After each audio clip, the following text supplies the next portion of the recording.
I don't like the label Islamic debt. I don't like Sharia lending. I don't like these labels. As soon as you use the words debt and lending, it has moved away from the intent of trade. Assalamu alaikum everyone. With me, I have a very special guest today, Harris Irfan, the author of the famous, the one and only Heaven's Bankers, which I think is like the oldest, Islamic book in, probably not the oldest, but the recent classic in the Islamic finance pantheon. I would say the only one that's sort of written by an industry insider. The rest are academics and theoreticians. Yeah. And I think it's quite a funny read as well, isn't it? It's quite a bouncy read. I think I haven't succeeded, but I guess the inspiration came from people like Michael Lewis and Malcolm Gladwell. How do you make a book that's readable by everybody who doesn't have a specialist training? Yeah.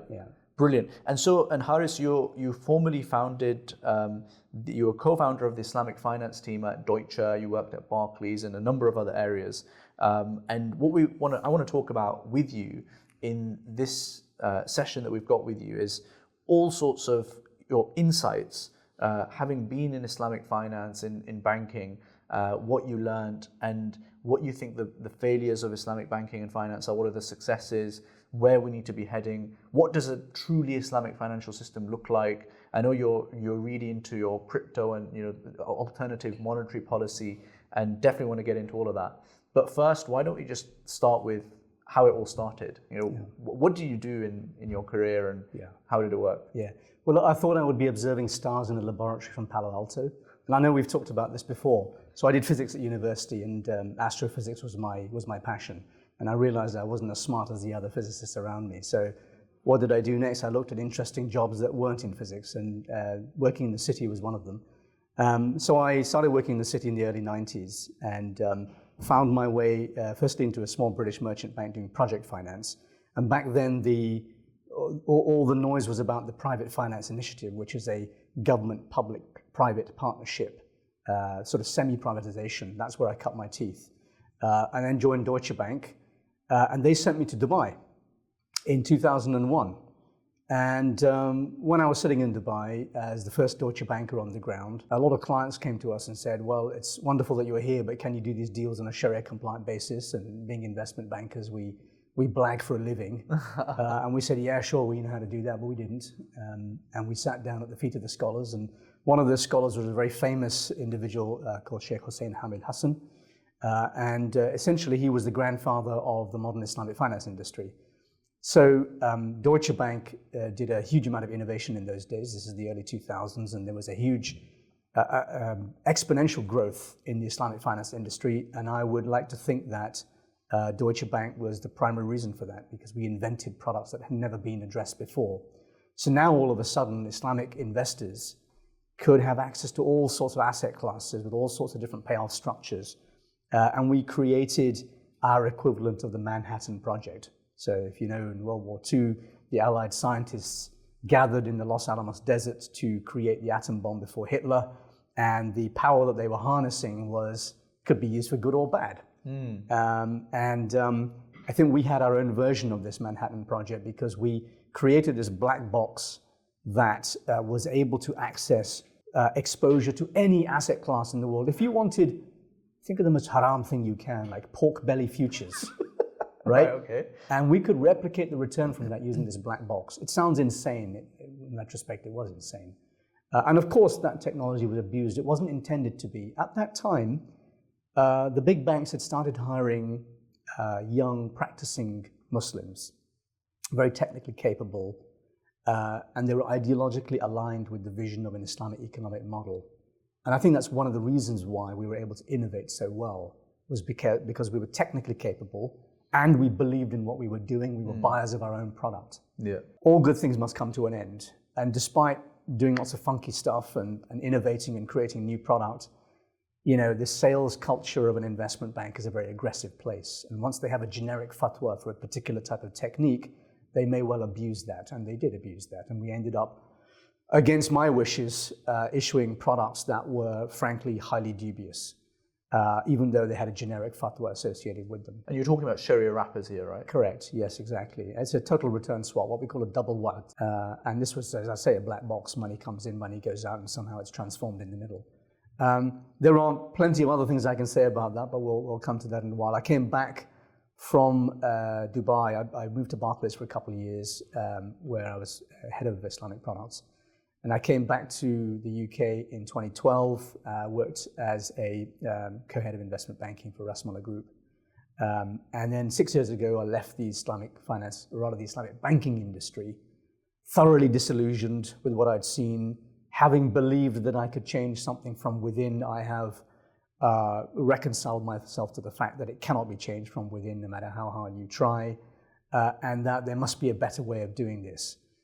So that's what I've been doing for the last 6 years, is focusing on small, grassroots, real economy, risk-sharing projects, which by definition are halal and Sharia compliant.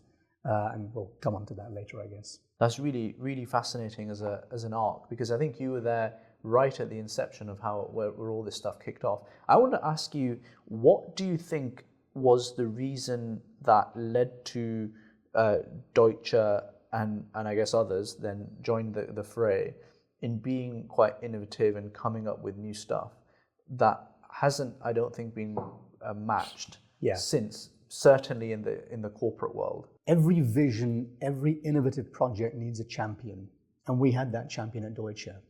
So there's a gentleman called Yassin Buhara that we call the Godfather of the Middle East, and one day he decided that, why are we not addressing this market of 2 billion people?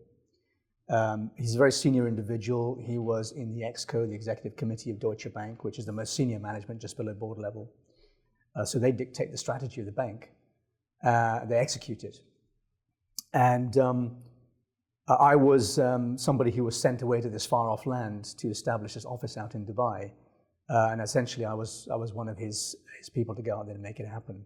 So without that champion within the bank who talks at the highest levels, we know, for example, other stories like Iqbal Khan, who had the ear of the CEO and chairman of HSBC, and hence why he formed the biggest brand in the world, HSBC Amana.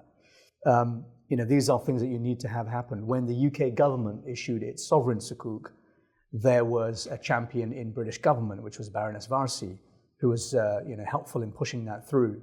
So you always need that individual. It's a shame that today we don't really have those individuals within the largest organizations.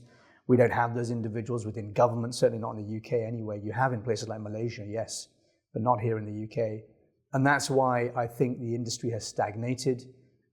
We have regressed, actually.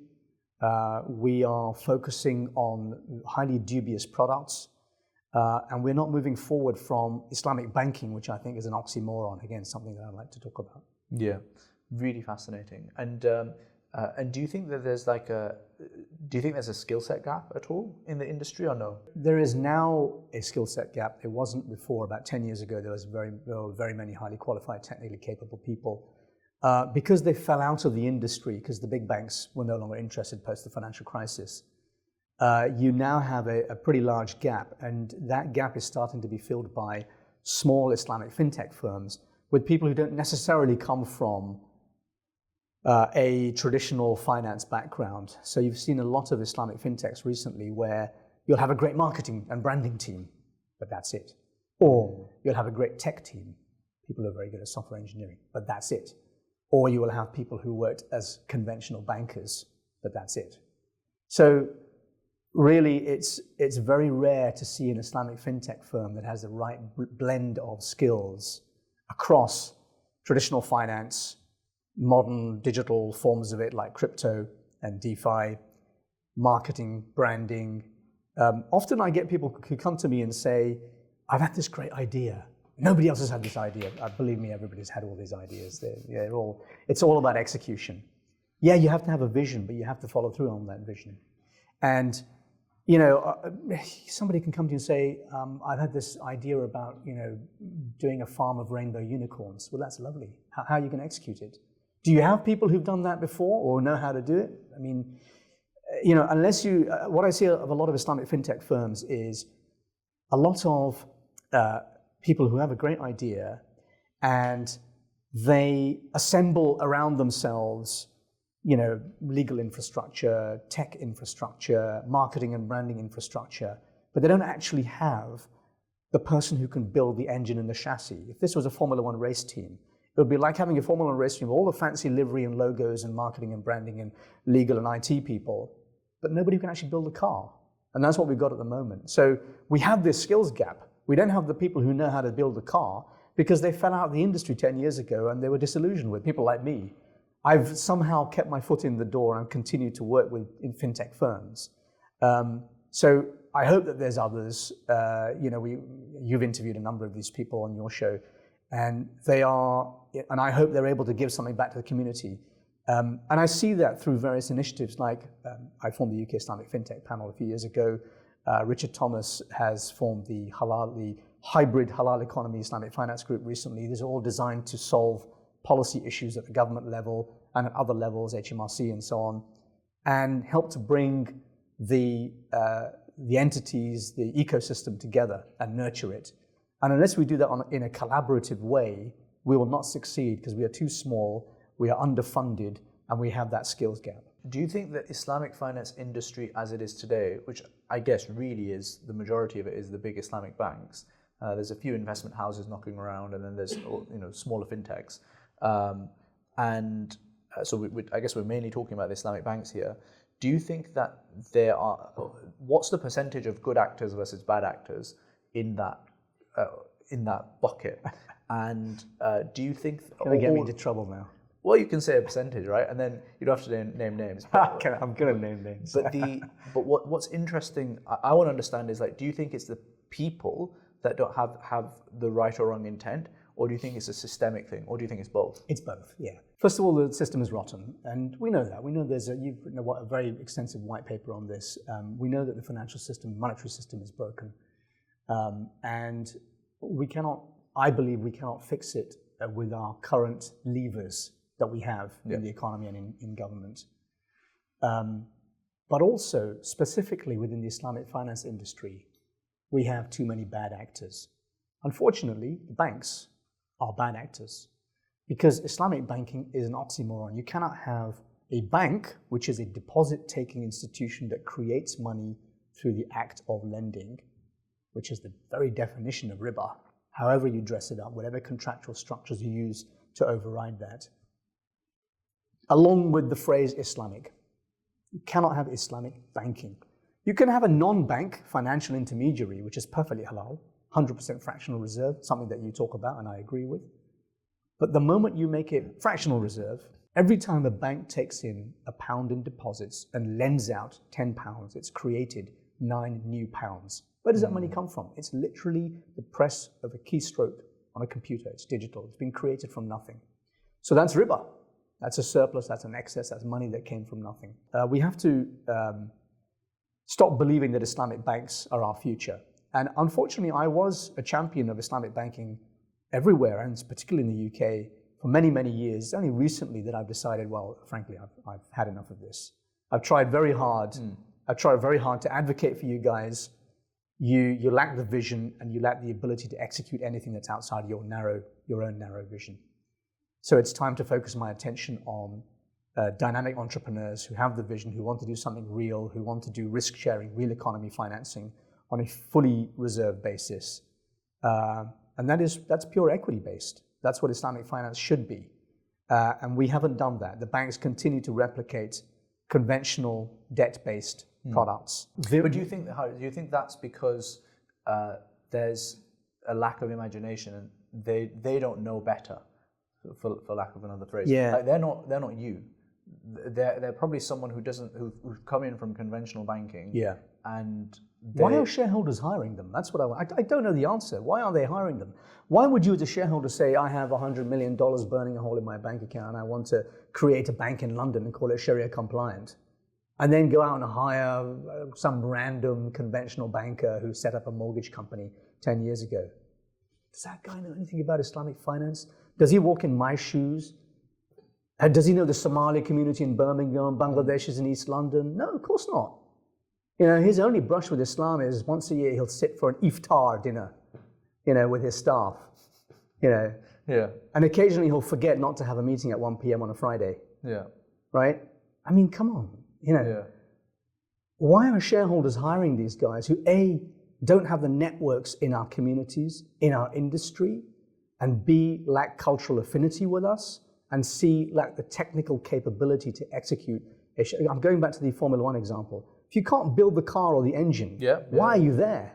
I agree. So what I would say to that, I completely agree with what you said. I would say that it's this bad decision making, because ultimately this is a decision by shareholders in Middle Eastern countries that's happened.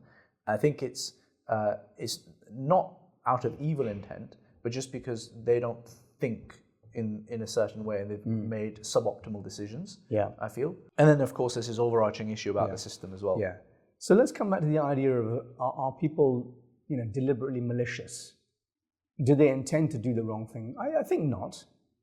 I think there's a lot of ignorance. I think it's a shame that shareholders themselves have this ignorance and appoint people who are ill-suited to delivering a service to you and me. Because I'm the buyer of the product, you're the buyer of the product, and I don't want anything that the banks have to offer. I mean, this is very upsetting to me because I've spent almost 30 years now trying to make it happen and realize I can't make it happen from within the banks.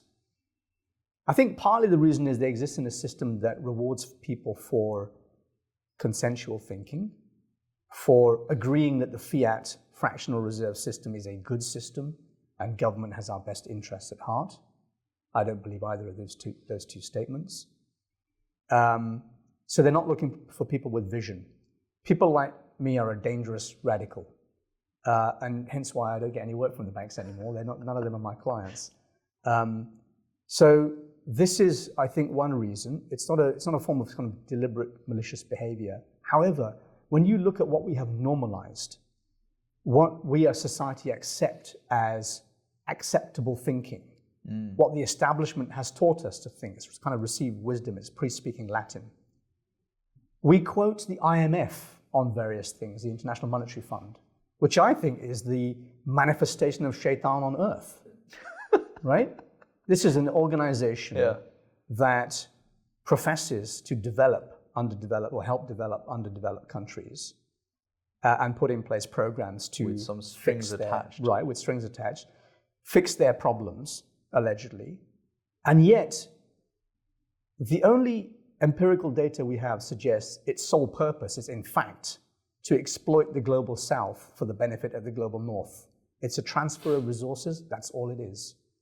And we think this is a good thing. We quote the IMF all the time, the World Bank. We say central bankers are doing this. We say governments have our best interests at heart. Oh, they're raising interest rates to control inflation. Great. Did it work in the 80s? It didn't work in the 80s. We keep repeating the same mistakes, believing that these people we keep appointing, new politicians, new prime ministers, new central bankers, this time they'll get it right. And they never get it right. It's a perpetual kind of series of errors. So there's something wrong with the system for sure. And modern economics is a sort of religion. It's a dogma. It's just passed down received wisdom. There's no science or maths to it. It's not empirically based. Otherwise, they'd quickly conclude their models are nonsense. They didn't solve 2007, 2008, dot-com bubble, lots of bubbles before that. We keep having boom-bust cycles. There's something clearly wrong with the economics that we study today in universities that is funded by large corporates. MBA schools, economics faculties have erased a whole swathe of economic history that we don't learn about. Nobody's taught Austrian economics, for example. We're not taught alternative systems. Islamic finance might be a module in a handful of universities in the UK and possibly around the world. But it's not something, the economic model is not something that's generally taught to people. No. If people were taught that economics is about ensuring a fair deal for everyone, regardless of how close they are to the money printer, i.e. the central bank, what we call the money spigot or tap. It's called the Cantillon effect. The closer you sit to the money printer, like if you're a banker or a very rich person, the more money you make in the short term. Because you can take that money that's created in QE, for example, and you can use it to buy stocks and real estate and so on, and that will increase your wealth. By the time it trickles down to ordinary people, it's lost a lot of value through inflation. And your wages haven't changed. So now you have a cost of living crisis for the majority of people.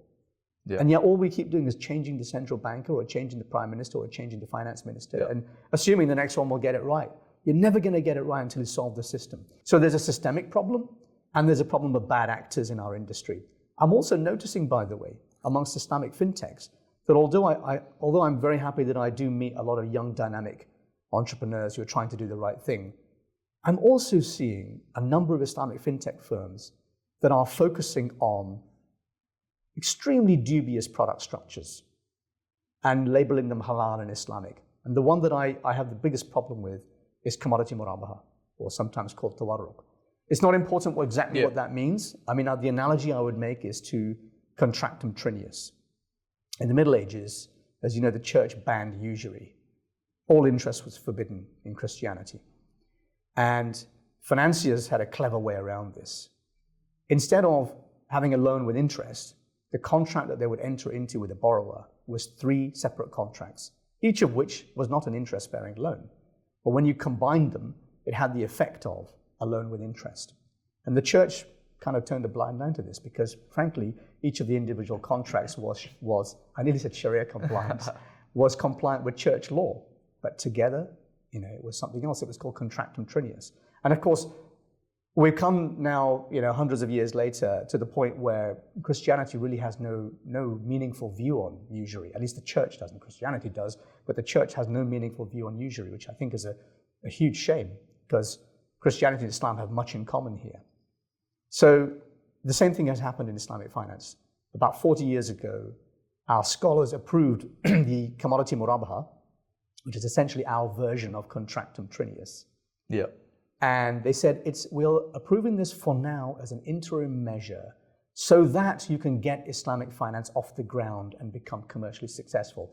But you must move towards purer risk-sharing structures, like sale and leaseback, for example, or investment into a business in which you share the profits and losses.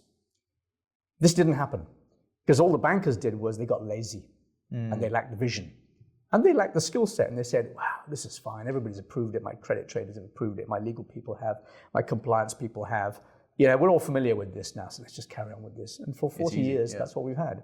And now the Islamic fintechs are starting to do the same thing. We've got a number of people coming through saying, oh, I've got an SME financing platform, or I've got a real estate development platform, or whatever. And the underlying structure is the buying and selling of metals on a metal exchange somewhere. Yeah. What I urge everyone to do, if you are investing on an Islamic fintech platform, check the small print. If commodity Murabaha or Murabaha using the exchange of metals through brokers is mentioned anywhere, I warn people to stay away. Because that is highly dubious, and that is our modern version of contractum trinius, and I want to eradicate it. So that is one of the solutions, that we must return to the ideals of the Islamic economic model, which is trade. Yeah. We have so much in our scriptures about trade and what is halal and what is haram. It's very easy to replicate that in finance. And that's what I'm focused on right now. So, and I want to get into, I think there's so many different themes that you just dropped there. I think this might be a good point to actually talk about what does a truly Islamic financial system look like. I mean, you've read my article, right? So you've got a sense of how I think about it. I'm really keen to hear what you think. And I think that I suspect we're going to broadly agree on the diagnosis, and I'm really interested to hear what your view of how we solve it will be, because I think that's where we might differ, and I don't even know if I've got the right ideas myself. I think on, like for example, on this topic of commodity Murabaha, I think the monetary policy aspect and the system as a whole, let's start with that. And then I guess we can talk about like specific structures and things like that. Yeah, okay, so let's start on monetary system. Something that I picked up in your white paper was we should work with central banks and governments to, quote unquote, fix the monetary system. I disagree, because central banks have had every opportunity to try and fix this, and they never will. It is, what's the famous phrase? It is difficult to get a man to understand a thing when his salary depends on his not understanding it. We're never going to make these people change. The same applies to economics, academics, perhaps even scholars, especially if they're paid by governments. So I don't believe that tweaking monetary policy through central banks and governments is actually going to work. I think it's got to work through the people. And the people need to recognize and be educated that sound money is the one thing we lack in the world that would solve so many other problems. And if I was to reel off a list of things that it might solve, you might think I'm crazy. I probably am. It could solve climate change. It could solve poverty. It could solve war. Now, at this point, people are thinking, this guy's absolutely insane. But let me expand on that. Please let us know in the comments below if you think. Let me expand on that. We as human beings are greedy. We have high time preference. We don't like deferred gratification. And yet, clinical studies have showed that people who who employ deferred gratification tend to be more successful in life. They study for exams, for example. We as Muslims should be the perfect example of low time preference people, because we prepare for our akhirah. The dunya is just a passing transitory phase that we're trying to accumulate good deeds for our akhirah. We're the ultimate in low time preference people. During Ramadan, we fast for 30 days. We discipline our nafs. It's not just about not eating. It's about trying to be a good person, right? We discipline ourselves. We know that our bodies and our health and our planet are a gift from Allah that we're supposed to preserve, not destroy. Yeah, so today we have a system that encourages high time preference, because when you have QE, quantitative easing, which is a complex subject, but essentially we can call it colloquially money printing. The government prints more money. You have a situation where you have a greater supply of money, and that causes inflation. And because QE causes long-term interest rates to decrease, borrowing costs become cheap. So now banks are incentivized to lend you as much as possible, and consumers are incentivized to borrow as much as possible. So now you have a borrow, spend, consume model, and everybody's doing it. You're all updating your iPhones every year, you're changing the car in your driveway every 2 years, you're doing refurbs to your house all the time and extracting equity from your house because interest rates are so low. So you're incentivized by this high time preference model. What if there was a monetary system that was anti-inflationary and therefore anti-riba? It would not encourage this constant borrow, spend, consume model, which is ultimately destroying the planet. We're not destroying the planet through one or two small isolated things like, oh, there's too many cars on the road, or there's, or Bitcoin destroys the environment, or, which is, by the way, an absolute nonsense argument, which I'm happy to rebut later on. But the reason why we're doing it is because we're consuming too much. And we don't need to. We throw things away rather than fix them. In my father's generation, he tried to fix everything that got broken. I'm trying to keep that up in my generation, but I know by the time my kids are doing the same thing that I'm doing, they won't do dad jobs like me. They won't be fixing fences and fixing the radio that broke and whatever. They'll just be throwing away and buying a new one, because that's the culture that we're all brought up in now. So that's a human problem. That's a social problem. We need to change it. We need to have a monetary system that nudges us in a different direction.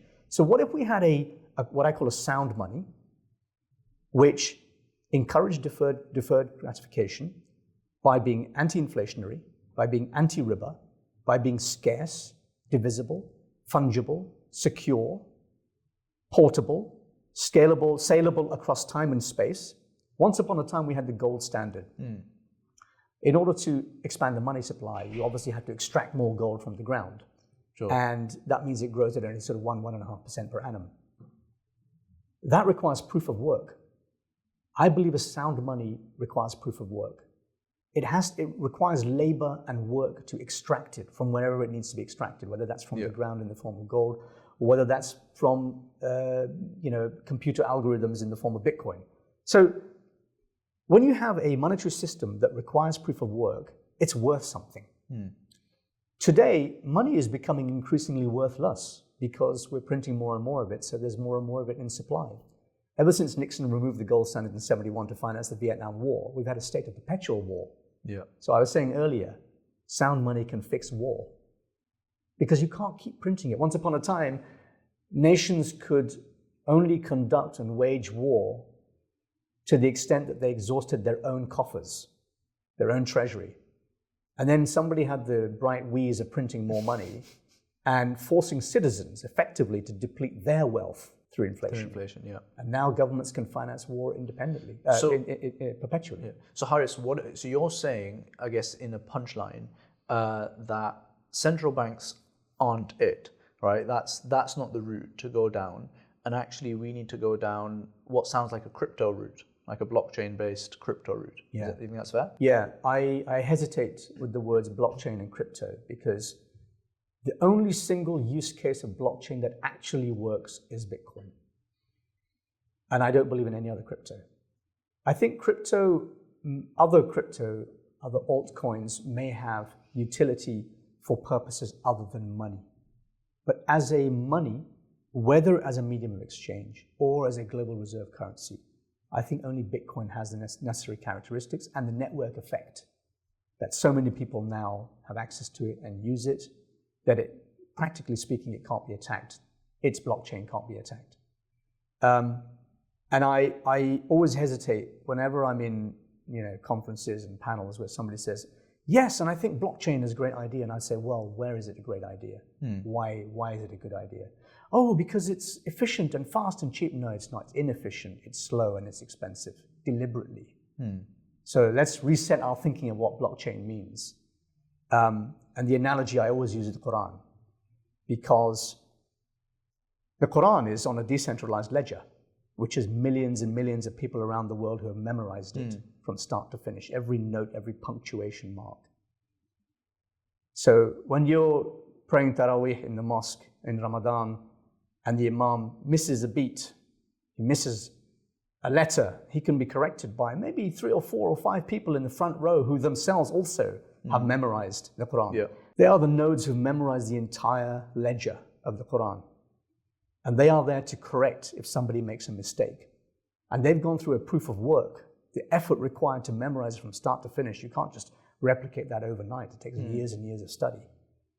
And that's why the Quran is protected. It's decentralized. There's no single copy of the Quran sitting in a glass box in Mecca that we all refer to when we see a mistake on our own. No, we know it's right because of oral dissemination.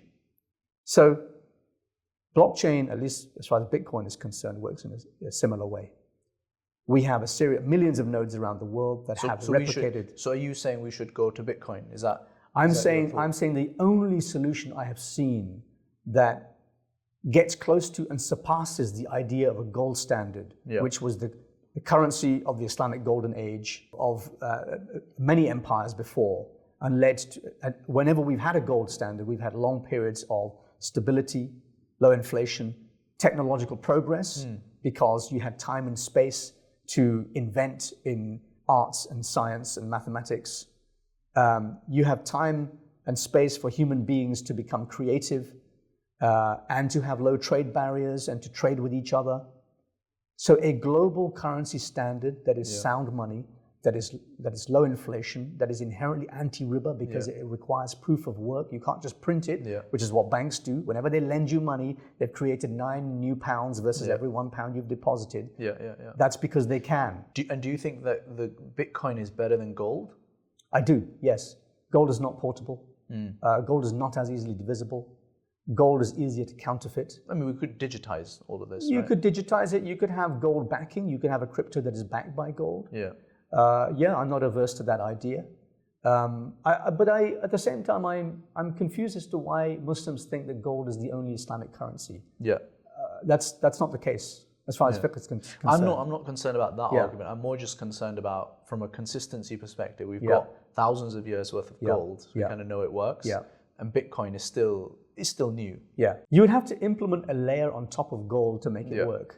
And we already have Bitcoin working on that now. So we've got secondary protocols like Lightning Network. So we now have a sound money, which is called Bitcoin, which has many attributes which are superior to gold. And we're building on top of that so that we can actually transact in it. So so my view on this would be that, in principle, I'm kind of agnostic as to how we solve the problem as long as it gets solved. My thought process was that human beings are not like you in most cases. They're not rebels, and people like to follow established systems.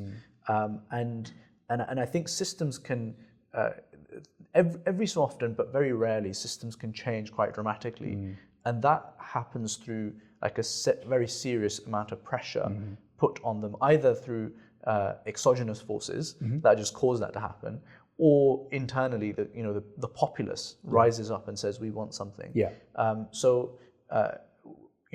one has to be careful how exactly one puts it. But I think my view would be that the central banks, because they already have existing structures and lines of attack, they would actually be like, what would you have to do if you didn't have them?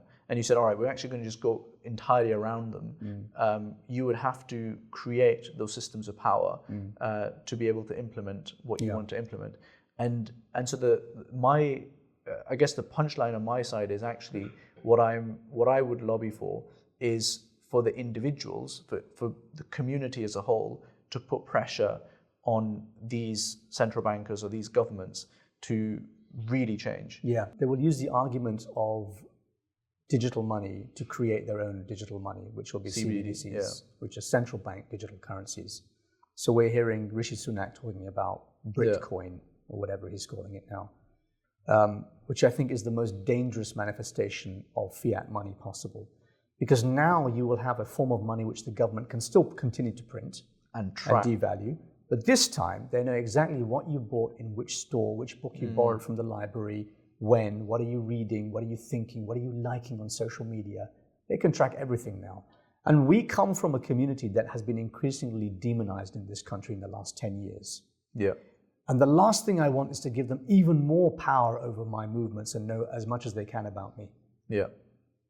So I want us to move away from centralization. That's what centralization is. But perhaps, Harris, the point there is that perhaps we just need to put even more pressure on these central bankers or the government to actually come up with something that is radically different to what they are currently doing. Well, we have that. So why do we need them?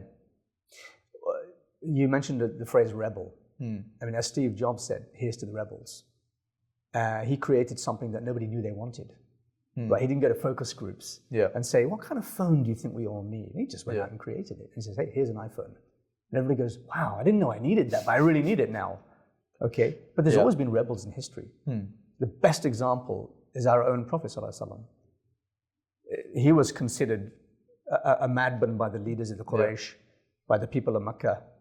And there are 2 billion of us who follow him. Yeah, but I would say even like in the prophetic example, he specifically prayed for one of the 2 Umars who were influential to join him. Yes.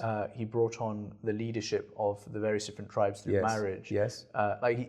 He pragmatic, diplomatic. Yeah, he was diplomat, a strategist, absolutely. And we should be similarly strategic and diplomatic. I'm very happy when, for example, people like Richard Thomas say, let's create a hybrid group, to bring together the halal economy and the Islamic finance and to solve policy issues. And now we're working with the establishments. We have HM Treasury and Bank of England and so on. And yes, that's a useful dialogue to have. But real change will not come from there. We just want them to accept that the people are asking for something, are clamoring for something, and we'll do it ourselves. Bitcoin has happened by itself. It didn't require a central bank to implement it. But we're still quite a way off, aren't we, from that being actual fiat currency that we transact in.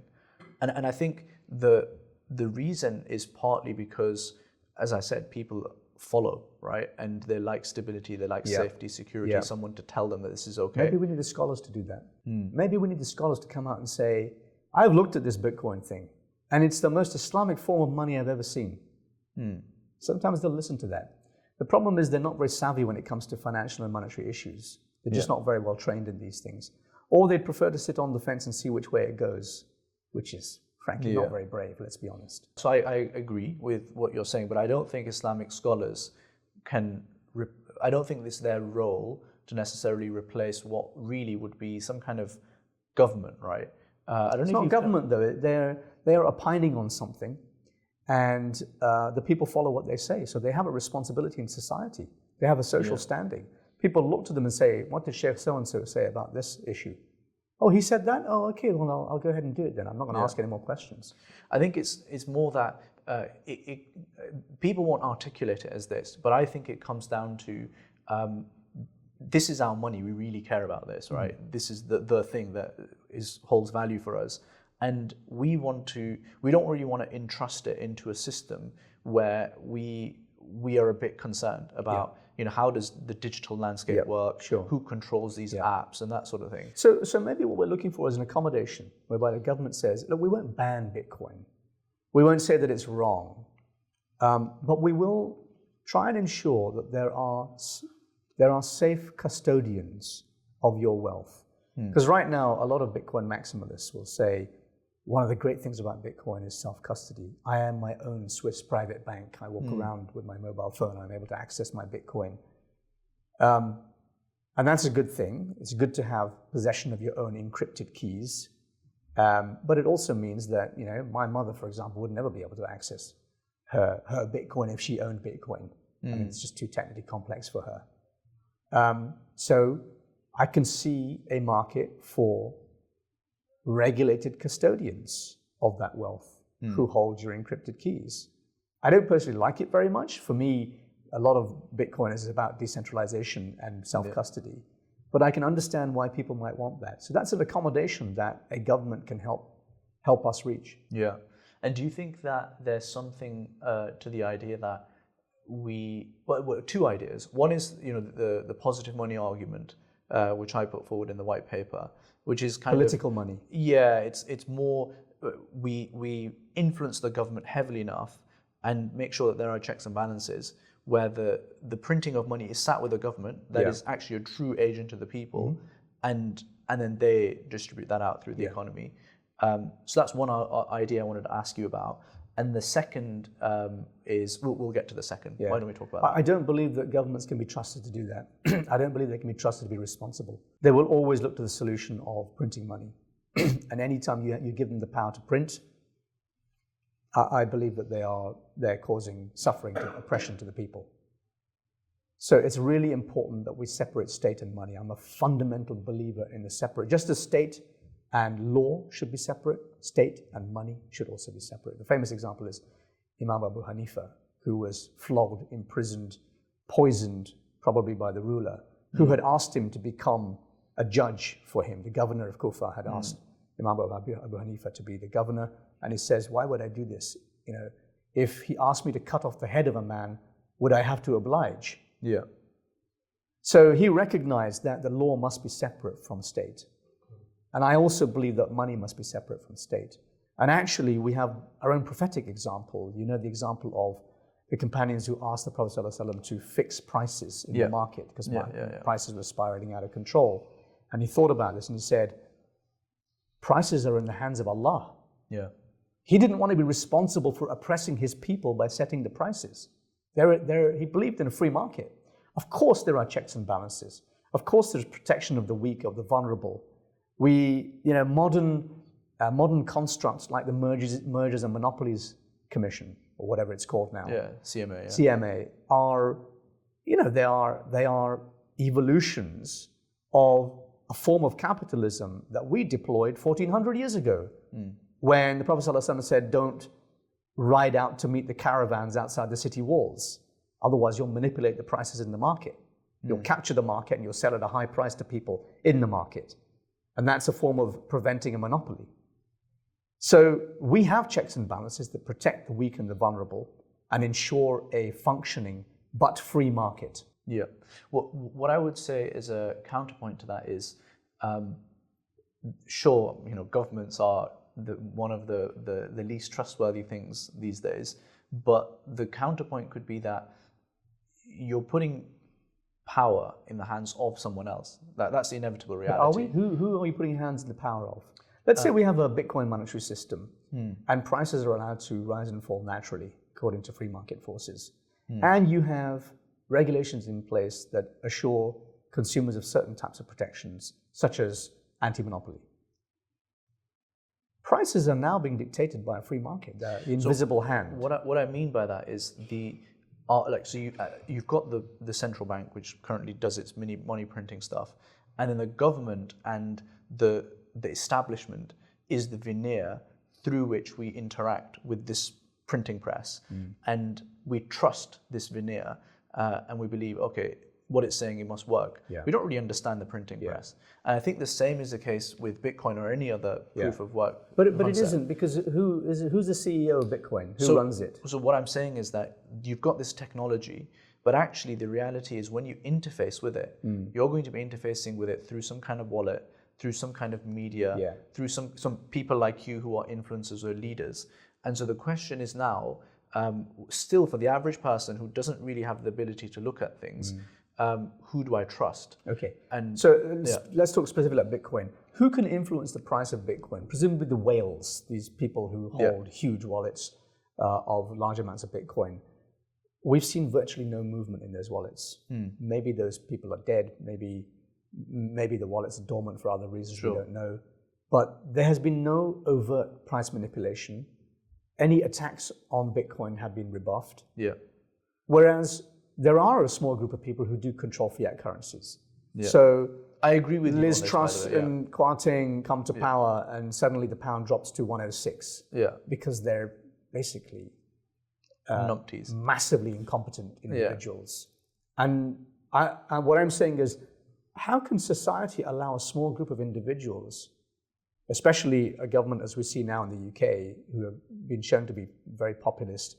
In my living memory, I can't remember a cabinet as low quality as we've seen in the past few years. How can we allow these people to manipulate? I completely agree with this, Harry. So my point that I'm making is that, yes, let's assume Bitcoin or gold is just a cleaner, more effective, more efficient money system. What I'm saying is, in practical reality, in order to get mass adoption, human beings, all of us, we just we don't compute everything in our heads. We just kind of take things for given. Like we go to a doctor, we assume that they know what they're talking about. And I think the same is the case with money. And I think with money, it's particularly important because that's where the value is held. So my question is, I feel like from a practical perspective, we need to either get the establishment that is around Bitcoin to be as trusted as the government, or the government kind of needs to become different and become the establishment around Bitcoin. So I think what's happening right now is kind of interesting, because if you remember about 5-6 years ago, Jamie Dimon, who's the head of JP Morgan, said that Bitcoin was a scam. And I think he also said he would fire any traders who were dealing in it. Oh, really? Yeah. And now JP Morgan itself is offering Bitcoin-related services in their wealth management division. So he's kind of changed his tune there. I think over time, the establishment are starting to change their tune. Yeah. We've heard about 2 Bitcoin ETFs that are being launched and are in the approval stages with the SEC, I believe. So the establishment is starting, not only the financial institutions, but also regulators and government authorities are starting to recognize that maybe there is something here in Bitcoin that we can accommodate. So I think the push from the people has translated into a push from financial institutions, which hopefully one day will translate into a push from government and central banks. Do I care what central banks actually think? Well, this is the death knell for central banks, right?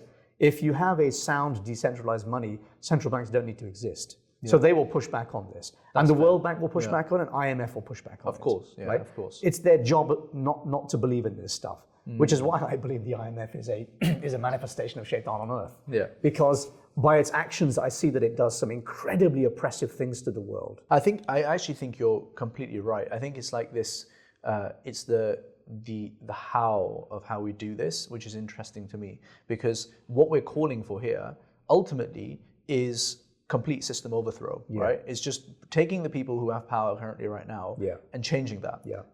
And I can get behind that. But I think in order to get there, there's, it's a very careful process. Correct. That you're going to probably have to work. And if you were to do it overnight, I mean, you would have societal upheaval. And that's not good. Nobody wants to have a bloody revolution. If we can implement that change in a gradual, accommodative way, then fantastic. That's the ideal. And that's why it's good for example, when I work in my space in Islamic FinTech, that I work with the establishment, I work with government departments and so on. But eyes on the prize. You had a very nice phrase, which I actually wrote down from your white paper. What was it? You said, proposing a vision and striving towards it is a prophetic and Islamic methodology. I 100% agree with that. Honestly, I think that we've got this vision in mind. We need to be diplomatic and strategic. There is a way that we can do this. We need to accommodate and work with the parties who are already in charge and bring them to our point of view. But there will be some parties within that group who will push back. And that will be, in this case, central bankers. Agreed. And I feel like this is the conversation that we should be having. Right? Where both of us are aligned in terms of this is not right. We need to get somewhere. And we're actually talking practicalities in terms of, all right, what do we actually do to get there? Which I think is very different to conversations about the status quo and like how do we solve this to maintain the status quo, which I think is like not a very interesting question. The other area I wanted to discuss was around proof of work itself, right? You've got gold, you've got Bitcoin. Let's set those two up, and the kind of work that is needed to be done there is okay, but it's not that productive, right? With gold, you do need to do some mining, and with Bitcoin, you need to do some algorithm solving. Do you think that there's scope for thinking about like a proof of work system that is somehow value additive to the world as well? So I think what you're saying that intrinsically gold itself is just basically a shiny metal. Yeah. It has no real, I mean, it has some industrial use, yes. Bitcoin, even less so. It has no use other than as a form of money. And I guess what you're asking is the effort that you go through to extract it from either the ground or a computer. Is it worth anything? I think it is. I think the fact that it helps to secure the ledger, it helps to secure the existence of this thing that we use as a store of value and a medium of exchange, is in itself beneficial. Because once we have secured a form of money, we make it valuable and we make it worth something to exchange between us. And if we didn't have that usage of energy and that usage of work, it would not be worth anything. Yeah. Well, what about if we had, I think I saw cryptocurrency that was based on like running or something. Can you imagine if the thing that got you more... It's like a Black Mirror episode. Like cryptocurrency is you just running laps. Yeah. And then you'd have just entire nations that would be incredibly fit. Kenya would be the world leader. Obesity. Yeah. Kenya would be the richest nation on earth. Overnight. Yeah. You've just got people who are just, instead of like you've got warehouses full of computers. Yeah. You just got people doing laps. Yeah. That's a bit far-fetched for me, but I mean, proof of work could take many different forms, couldn't it? Because the thing that's got me thinking about it was your Quran analogy. Yeah. Because the proof of work of the Quran is actually something that is blessed spiritually. Yeah. Correct. Yes. So yeah, there could be something there. Why don't we talk a little bit about the whole, Sharia-compliant structure side of things? Because I think that the conversation we've had is actually the more fundamental question, and everything else is kind of, a sideshow to this, really. Because the Islamic banking industry, the Islamic finance industry is a tiny industry, and I feel like the innovation that we have been talking about is not really anything to do with Islam specifically. It's much more global than that. And I, of course, as someone in the Islamic finance industry and yourself, I think we'll have a viewpoint on it, and we should discuss that. But do you think that? But do you agree with that as a conclusion? Yeah, firstly, generally. Yeah. I mean, is there a specific thing that you want to focus on there? So I think now having agreed on that, on the Islamic financial structure. So my thought on this is that we're not happy with, let's say, Sharia wrappers. We're not happy with commodity Murabaha. We're not happy with the Islamic banking system really just being based on the same technology as a conventional banking system, which is the real issue here. And my view is that we should minimize. I actually wrote the article a lot more radically or a lot more aggressively initially, where I had it like kind of very removed. Yeah. But I actually then tempered it back after thinking about it, after talking to a few people as well. And the reasoning behind it was that I think that there is some scope for certain structures, particularly, let's say, commodity Murabaha, even though I dislike to say it, Sharia wrappers. I think there is a space for those. I think there is as well, by the way, for wrappers. Yeah. But I think that where we've gone wrong as an industry is that we take them as an endpoint. So, like, for example, for commodity Murabaha, for myself, I would say that if you as a player are dealing with, let's say, some kind of debt finance, and that's kind of really the only option you have at the moment because of the tax system, fine, but make sure that you are actually on a clear path Correct. to exiting that. Correct, yes. And if you're not, then that's not good enough. Yeah. And if I can name one Islamic fintech that I feel is doing that, I would mention Nesta. You guys all know Mohammed Paracha, for example, very good guy, very knowledgeable, very experienced. He and his team in Eunice, for example, recognized that because of the tax legislation, at the moment they're only able to offer their product on a commodity Murabaha basis. Yeah. But simultaneously, I know that they are working on a, let's call it purer structure, and working with HMRC to allow them to implement that, which I think is a perfect demonstration of, eyes on the prize, have a vision, follow through, work on it. Don't stop at commodity Murabaha, because that's only an interim measure to get you off the ground. Yeah, I agree completely. And we've done a bit of work with people like Offer, who I know are having similar kind of conversations and do the similar kind of pushing. So I like to see that in the industry.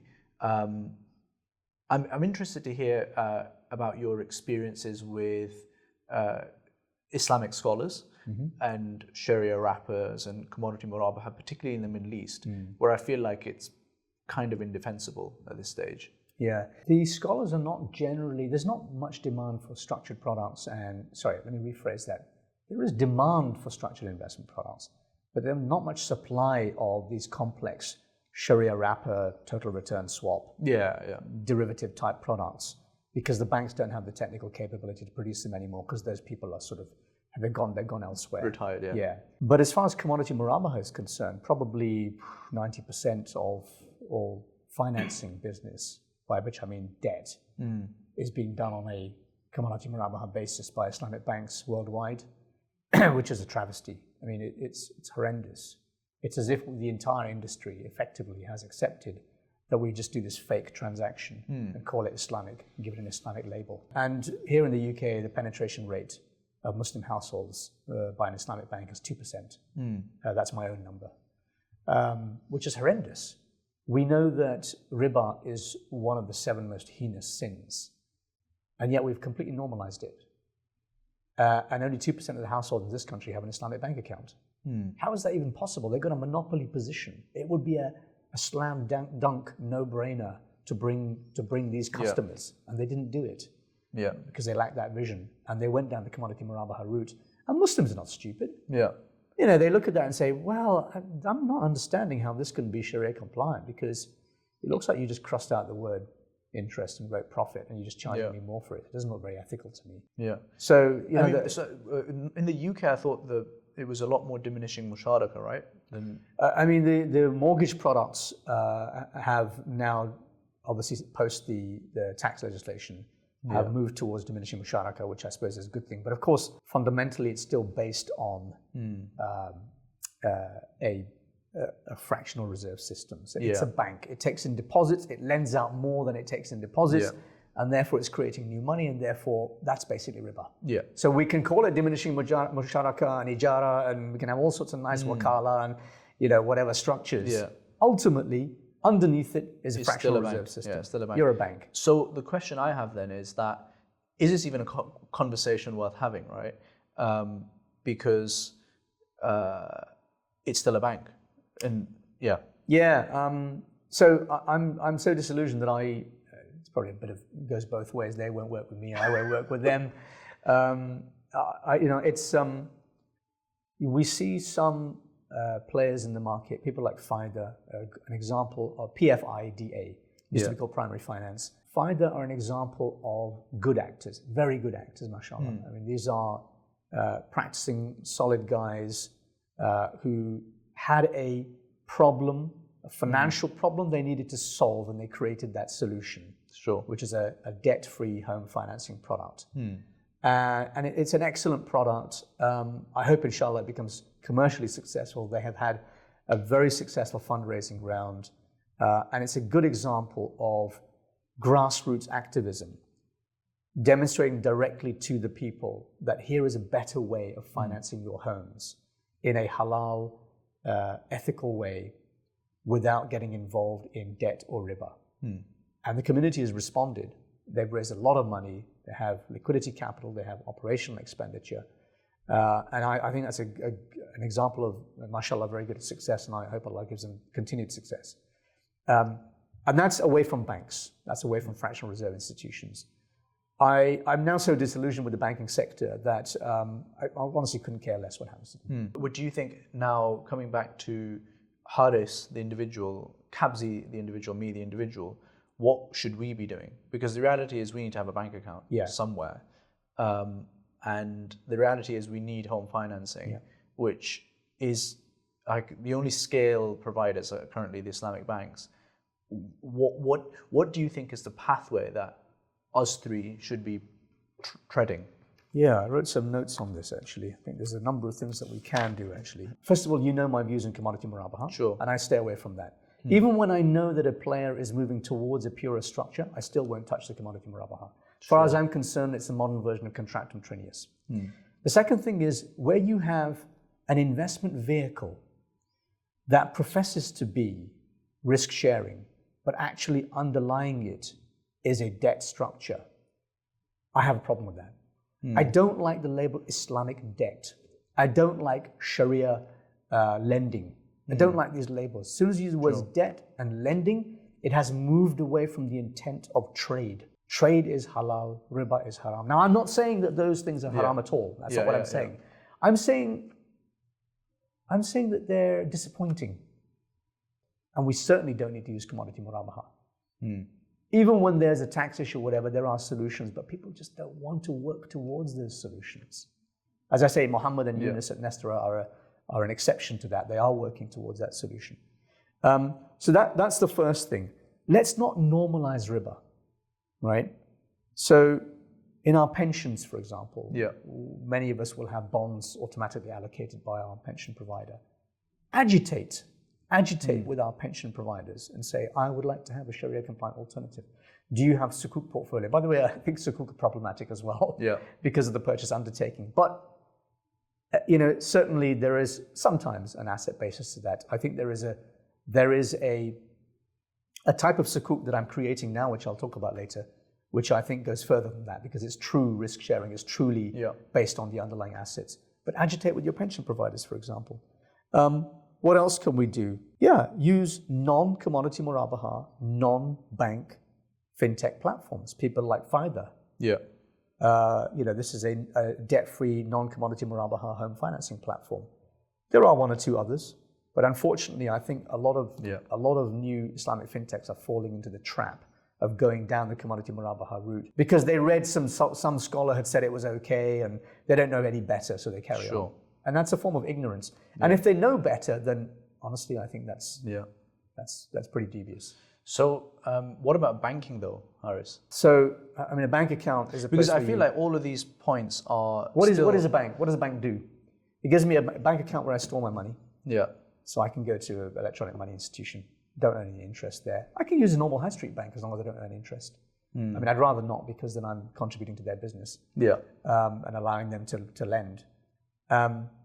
I need home financing. I can go to Way Home, Stride Up, FIDA. I know that those are limited. They're small companies, and you might get put onto a waiting list. But there are options available to you. And yes, I accept that using a diminishing musharaka and ijara from Al Rayan Bank is better than nothing. Better than, in my opinion, going to a conventional mortgage with a conventional supplier. Others will disagree with me. They'll say anything that's based on fractional reserve has to be haram by definition. And yes, that's money creation, and I guess there's an argument there. But I championed the Islamic banking industry for a long time because I felt it was better than going to the alternative. Anyway, that's a debatable issue. What else do banks provide? Well, I can go to asset manager, get my pension products from them. My own pension, by the way, is rightly or wrongly, is 100% invested in HSBC Amana's equity index. It does mean that I'm fully exposed to equities, which is not right for everybody. What do you think about the 30% thing? It was an interim measure, wasn't it? And it's kind of survived apparently into perpetuity now. It's not a good thing, but I really can't see an alternative. How can you find large liquid companies. Well, this is the thing. So I think, Harris, that there are. I agree with you, and I think it's pretty clear that we agree on all the endpoints. Yeah. But I think that there are certain staging posts that, if you get certain amount of conviction around the interim use of that thing, and there's clear boundaries around the usage, then I think you can move towards that end post. But the key thing is that you need to have parameters around it, and you need to have clear direction of travel. And I think the 30% debt to asset ratio, market cap to asset ratio, is a classic example of that. Because you could say that actually, what we should be doing is doing pure private equity with no debt and focus on that, which, by the way, we are doing. We want to push that as well. But the reality is that right now, there's a reason why scholars have allowed it, and scholars are right and wrong many times, but I think they're probably right here. But there needs to be, again, this if we're not doing this stuff on the private equity side, which I think, by the way, you are doing as well, which I think is great, then there isn't that impetus going on. And I think the same thing around, let's say, things like commodity Murabaha and even Sharia wrappers. Commodity Murabaha has been around for 40, 45 years. So, I mean, it's time we all accepted that this is a nonsense and we have to stop doing it. And I think that people who come into the market with it, I have a new Islamic fintech company and we're going to do SME lending and here's our structure. And I look and I think, guy, really? What's wrong with you? You can think about it. Why did you do that? I mean, I'm doing something similar, which is launching an SME financing company, which is pure profit sharing.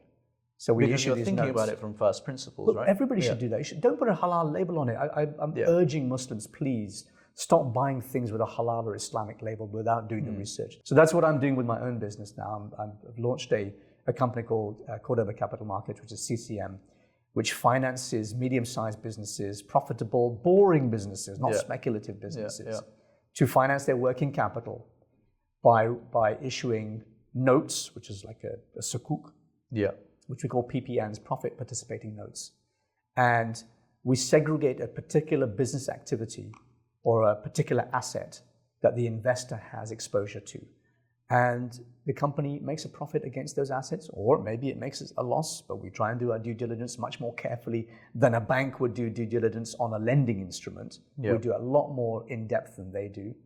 And if it makes a profit, we share that profit with the investor through the PPN. That is converting the ideals of a trade-based Islamic economic system into modern finance. That's what we all should be doing. And yet only a handful of people are doing that. I think part of the reason is because the Islamic banks, they don't have an incentive to do that. No. Because they're earning, there's this they're earning well. They've got their Mercedes and their kids go to private school, and why should they rock the boat? And I don't even know actually if Islamic bank, because I think this is ultimately a macro issue.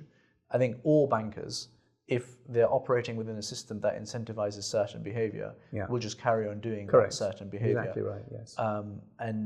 And I think we definitely need to move towards equity, but I think you and I doing our thing is good. We certainly should carry on doing that, but ultimately I think we need to be pushing for big change, and that requires some kind of movement, and that requires some kind of education, but also pressure, very focused and specific pressure on key policy issues. Which is why it's important to participate in all of these initiatives that access government bodies like HM Treasury and HMRC and so on. And you and I should continue to do that. So Harris, what are your final thoughts for the viewers out there who've been taken on this journey from the early 1990s all the way to today? What do you want to leave them with? Educate yourself on what is finance, what is halal finance. Your platform does a brilliant job, mashallah, of explaining that. So when we talk about things like commodity Murabaha, that's the place to go and learn what is commodity Murabaha. That's the first thing, education. Second thing is, don't fall for the scams that I keep seeing. And again, I'm not, but that name that I mentioned earlier, I'm not specifically saying it's a scam, but it has all the hallmarks, and I see Muslims, they gravitate towards these things. And then I see on investor chat groups on Telegram and whatever, and I observe a couple of these. People are talking about this company and this company, oh, this is a really interesting product, this is a really interesting product. always have a look at the small print. Understand what is the structure that I'm buying into. Is it a debt-like lending product with a Sharia veneer on top of it? Or is it true profit sharing, risk sharing? Because that is the ideal Islamic finance model. That's the economic model that has been enjoined on us. So we need to strive towards real economy, risk sharing principles. Brilliant. Haris, it's been a pleasure. Thank you Jazakallah for having me. For making the time for us. And we will reconvene in 10 years' time in the new world. Inshallah. Inshallah. Inshallah. All right. Jazakallah khair. Thank you very much. Assalamu alaikum. Assalamu alaikum.